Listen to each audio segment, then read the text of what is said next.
হায় হায় হায়, এত বড় নেত্রী জানাজাই তো হলো না। কেন জানাজা হলো না?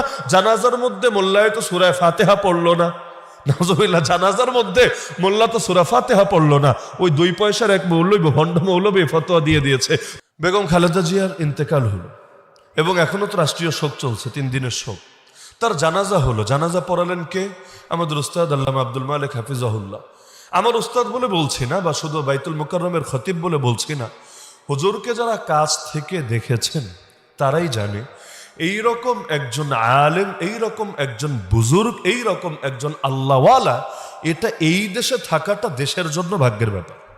যার লেখা বই, আরে বাংলাদেশ তো বাংলাদেশ, যার লেখা বই মালয়েশিয়ায় বলেন, আফ্রিকায় বলেন, মিশরে বলেন, পৃথিবীর বহু দেশে সিলেবাস ভুক্ত। আমরা যখন মার্কাজউদ্দওয়ায় ছিলাম ইফতা বিভাগে, আমাদের চোখের সামনে আমরা দেখেছি মালয়েশিয়া থেকে মানুষ এসে দেখা করতে হুজুরের সাথে, যে আমরা তো তাকে দেখি নাই, আমরা তার কিতাব পড়েছি, এসেছিলাম ইস্তেমায়, এসেছিলাম অমুক প্রোগ্রামে, এসেছিলাম তমুক কাজে, তো এখন একবার দিলটা চাইলে হুজুরের সাথে সরাসরি দেখা করি।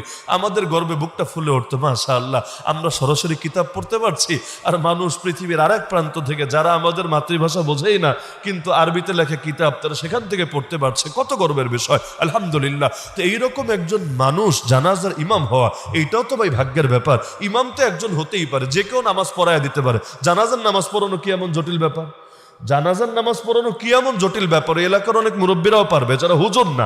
এলাকার অনেক মুরব্বী যদি কেরাত শুদ্ধ থাকে, দোয়া দরুদ শুদ্ধ থাকে, অনেকে পড়ায় দিতে পারবে। সেখানে এই ধরনের এই মাপের একজন ইমাম জানাজা পড়ানো, এবং এরপর মাওলানা মামুনুল হক সাহেবের মতো ব্যক্তি, মিজানুর রহমান আজহারি সাহেবের মতো ব্যক্তি এই মানে খাটিয়াটা পর্যন্ত কাঁধে নেওয়া আসলে বিশাল সৌভাগ্যের ব্যাপার। যে প্রসঙ্গে কথাটা টানলাম, হুজুর জানাজা পড়ালেন, সবার জানাজা যেভাবে পড়ায় সেভাবেই তো পড়ালেন। জানাজা কিভাবে পড়েন আপনারা? আল্লাহু আকবার বলার পরে প্রথমে সানা পড়েন, তাই না? সানা পড়েন, এরপর আবার আল্লাহু আকবার বলার পরে দুরূদ শরীফ পড়েন, এরপর আবার আল্লাহু আকবার বলার পরে জানাজার দোয়া পড়েন, এরপর আবার আল্লাহু আকবার বলার পর আর নতুন কিছু পড়েন না, 2 দিকে সালাম ফিরিয়ে দেন, আসসালামু আলাইকুম রাহমাতুল্লাহ, আসসালামু আলাইকুম রাহমাতুল্লাহ। এভাবেই তো জানাজা হয়ে আসছে এই দেশে। এমনকি এই যে বাচ্চারা প্রদর্শনী করবে একটু পরে, জানাজার প্রদর্শনী করলে খেয়াল করেন, আমি তো আর গায়েব জানি না, কিন্তু আমি চোখ বুঝে বলে দিতে পারবো যে দেখবেন প্রদর্শনীটা এভাবেই হবে, এই সিস্টেমে চলে আসবে। এমনকি অতীতেও যারা এই দেশে ইন্তেকাল করেছেন, যত রাষ্ট্রপ্রধান বলেন, যত দেশনায়ক বলেন, যত আলেমুলামা বলেন, যাদের হাজার হাজার না লক্ষ লক্ষ মানুষ যাদের জানাজা একত্রিত হয়েছে, জানাজা তো এভাবেই হয়েছে। কিন্তু ওই যে বললাম, কিছু মানুষের কাজই হলো চুলকানি, কিছু মানুষের কাজই হলো সব জায়গায় ফিতনা লাগানো, কিছু মানুষের কাজই হলো 5টা 10টা বিষয়ের বাইরে আর কোনো কিছু নিয়ে কোনো মাথা ব্যথাও নাই, টেনশনও নাই, চিন্তাও নাই। ওই তারা এখানে এসে হাজির, বলল হায় হায় হায়, এত বড় নেত্রী জানাজাই তো হলো না। কেন জানাজা হলো না? জানাজার মধ্যে মোল্লায় তো সূরা ফাতিহা পড়লো না। নাউজুবিল্লাহ, জানাজার মধ্যে মোল্লা তো সূরা ফাতিহা পড়লো না। ওই 2 পয়সার এক মৌলবী, ভণ্ড মৌলবী ফতোয়া দিয়ে দিয়েছে যে যেহেতু পড়লো না সুতরাং জানাজা হয় নাই। তাহলে এত বড় একজন নেত্রীকে জানাজা ছাড়াই দাফন করে দিল। কারণ যেই জানাজা পড়া না পড়া সমান হয় নাই, ওই জানাজার তো কোনো ভ্যালুও নাই। তারেক রহমান সাহেব কিভাবে মেনে নিল যে তার মায়ের জানাজা এরকম একজন ভণ্ডরে দিয়া পড়াইলো? নাউজুবিল্লাহ। অথচ আল্লামা আব্দুল মালিক হাফিজাহুল্লাহ ছাত্র দূরের কথা, তার ছাত্রের ছাত্র হওয়ারও ওইগুলো যোগ্য না। অথচ এইরকম একটা ইস্যু, যে জানাজায় অন্তত 20 লাখের উপর নাকি মানুষে ছিল, মিডিয়ায় লিখেছে দেখলাম 24 লাখ থেকে 32 লাখের মাঝে হবে মোট সংখ্যাটা।